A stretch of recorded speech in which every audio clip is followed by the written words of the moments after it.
In February 2026, a piece of white cross was lifted above Barcelona, and for a moment, the city watched 144 years of unfinished ambition touch the sky.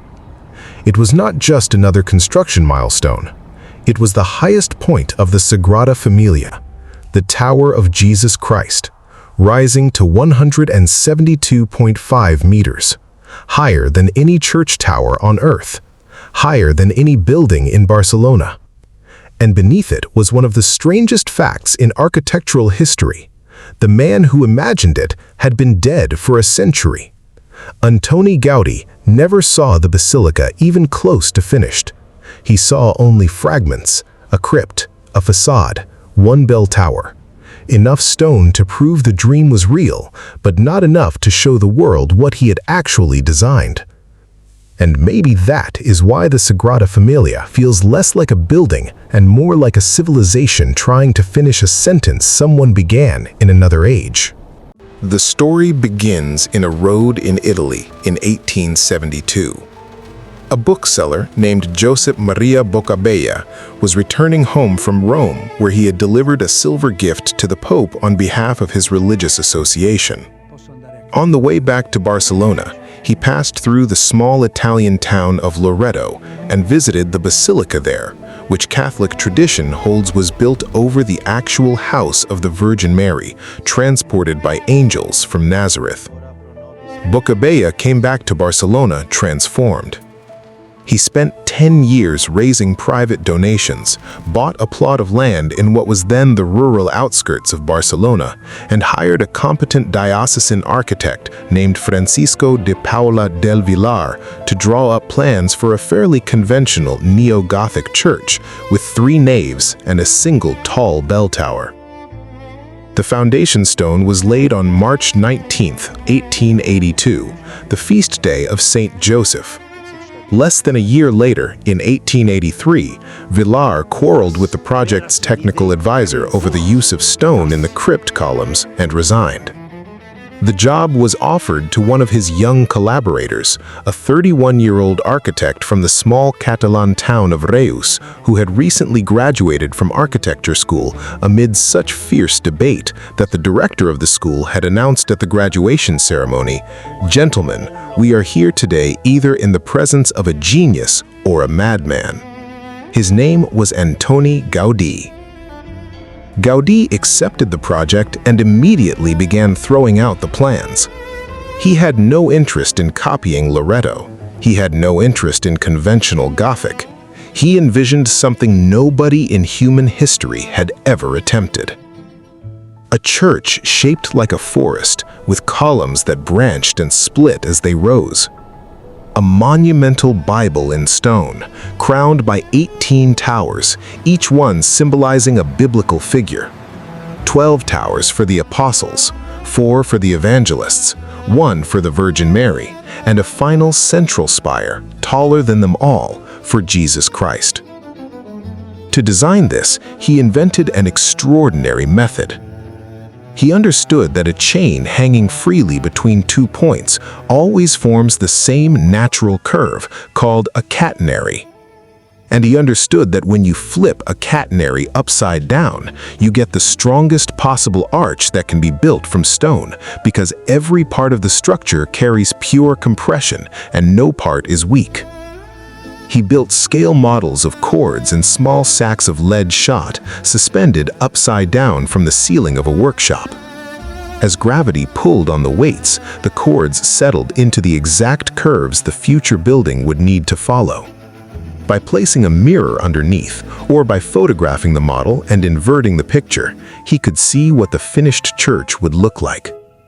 He spent 10 years on these hanging models. The Sagrada Familia was, in effect, designed by gravity itself. Gaudi also made almost no traditional drawings. The geometry he was using, full of paraboloids and hyperboloids and double-curved surfaces, was simply not drawable in the architectural conventions of his time. Instead, he built enormous plaster models in his workshop, 3-dimensional blueprints that contained the complete information for the building. He told his assistants these models were his real legacy. In his later years, Gaudi's life narrowed almost to a single point. He never married, he outlived most of his family. He gave away nearly all his money. He moved into a small room on the construction site itself. He ate simply, often only bread and lettuce dipped in milk. Every morning he walked nearly 5 kilometers to the church of San Felipe Neri in the Gothic Quarter for confession and mass. He wore his clothes until they fell apart, and when his suits became unwearable, he refused to buy new ones and instead pinned them together with safety pins. He went door to door in Barcelona himself, asking shopkeepers and middle-class families for donations so he could pay his workers on time. Once, when a visitor asked him why he gave so much of his life to a building he would never live to see completed, he gave the reply that has followed him into history.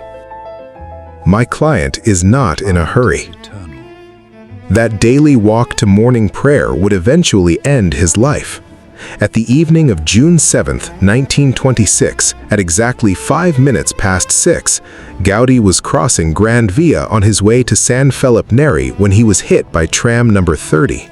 He fell, struck his head on the cobblestones, and lay bleeding in the street. 3 taxi drivers refused to pick him up. A doctor came out of a nearby house, examined him, judged the case hopeless, and went back inside to finish his dinner. Passers-by stepped around him. They thought he was a beggar. He was wearing a threadbare corduroy jacket, cracked espadrilles, and carrying a small bag that contained nothing but breadcrumbs he had brought for the pigeons. The next morning, the chaplain of the basilica he had spent 43 years building visited a charity hospital on routine rounds. He looked at the unconscious old man in the public ward and recognized the most famous artist in all of Catalonia. By then, it was too late. The greatest architect of his century died 3 days later, on June 10, 1926, in a bed reserved for the poor.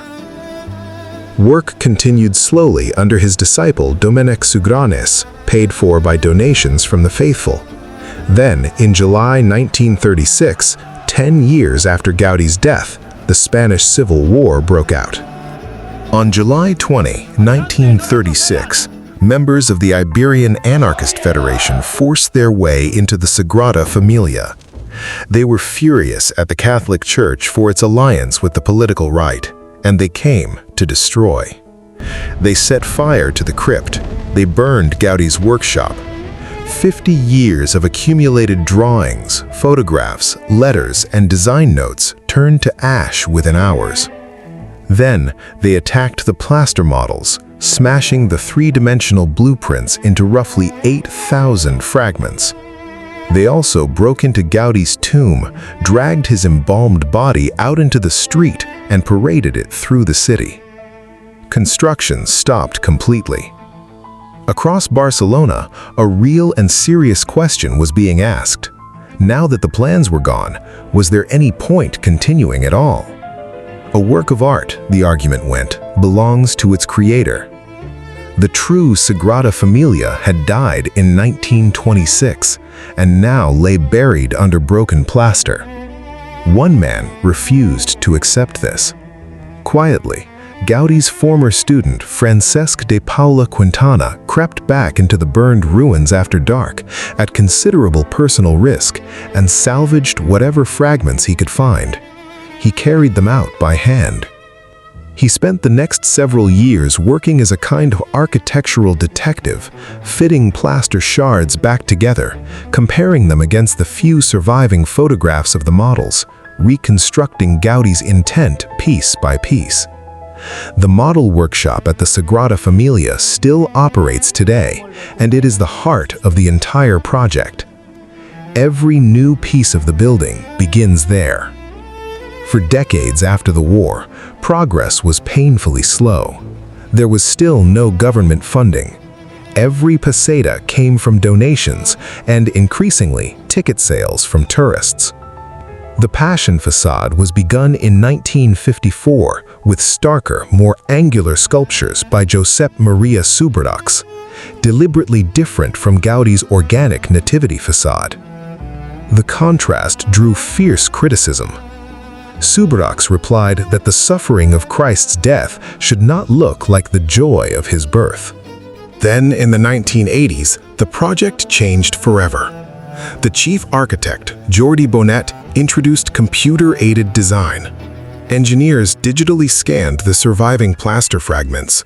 Gaudi's geometric logic, which had taken decades to express by hand, could now be modeled in software in days. Computer-controlled cutting machines began producing stone elements pre-shaped to his exact specifications. Towers that would once have taken 20 years began to rise in 5. Gaudi, working by hand in 1900, had been doing what architects today call parametric design. He was almost a century ahead of the technology that would eventually finish his building. In 2010, with the interior largely complete, Pope Benedict XVI consecrated the structure as a minor basilica. It had been under construction for 128 years. In 2018, it emerged that the church had been operating without a building permit for the entire 136 years of its existence. The city of Barcelona fined it 36 million euros. The basilica paid the bill out of ticket sales. Then, in March of 2020, the pandemic arrived. Tourism collapsed overnight. Construction halted. The board announced that the planned completion in 2026 was no longer possible. But tourists came back faster than anyone expected. In 2025, the basilica welcomed nearly 5 million visitors and earned over 134 million euros in revenue, of which nearly 60 million went directly into construction. On April 14, 2025, in one of his final official acts before his own death, just 1 week later, Pope Francis declared Antoni Gaudí venerable, recognizing his heroic Christian virtues and placing him on the formal path to sainthood. No architect, in the modern sense of the profession, had ever been canonized by the Catholic Church.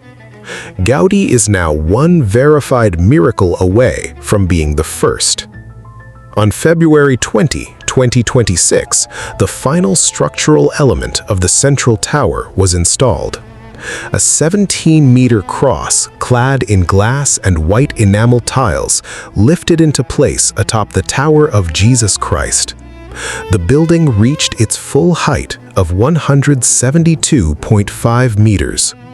The Sagrada Familia became the tallest church on earth, surpassing Minster in Germany, which had held the record since 1890.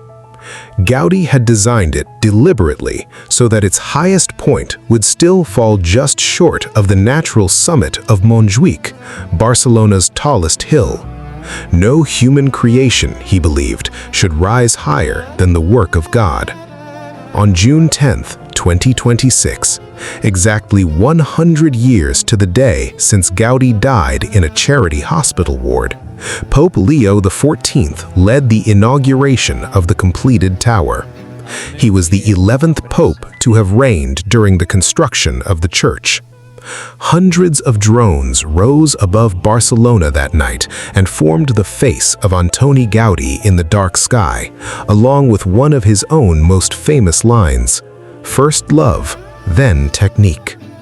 Beneath the ceremony, in the crypt that had survived the anarchists' fire, lay the man who had started it all.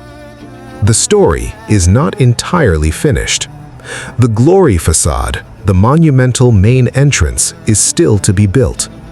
Gaudi spent 43 years on this building. He never saw a fraction of it finished, and 100 years to the day after his death, a pope inaugurated his church. His client was not in a hurry.